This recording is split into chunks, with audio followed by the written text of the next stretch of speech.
താങ്കളുടെ ഭർത്താവിന് വേറൊരു യുവതിയുമായി ബന്ധം ബന്ധം ബന്ധം.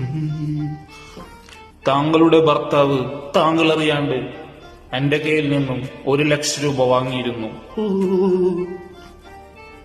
Surprise surprise surprise surprise.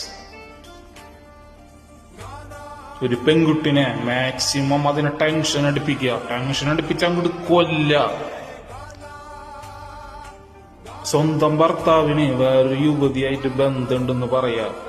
അതേപോലെ തന്നെ മാക്സിമം എങ്ങനൊക്കെ മൂഞ്ചിത്തരം പറയാൻ പറ്റും അങ്ങനൊക്കെ പോയിട്ട് മൂഞ്ചിത്തരം പറയുന്നുണ്ട്. Last happy birthday to you. ഇന്ന് താങ്കളുടെ ബർത്ത്ഡേ അല്ലേ? ഈ സർപ്രൈസ് പ്രതീക്ഷിച്ചിരുന്നോ?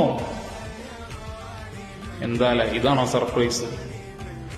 അറിയില്ല, നിങ്ങ പറ. പിന്നെ എന്റെ അടുത്ത് ചോദിക്കും, നീ ഇങ്ങനെ വന്നിട്ട് ഓടുന്നത് മൂഞ്ചാൻ വേണ്ടിട്ടല്ലേ, റീച്ച് മൂഞ്ചാനല്ലേ എന്ന്. നോക്കിയേ, തളർന്നിട്ടില്ല, സ്ട്രോങ്. അപ്പൊ ഇത്രക്കുള്ളൂ. Next video. ബൈ.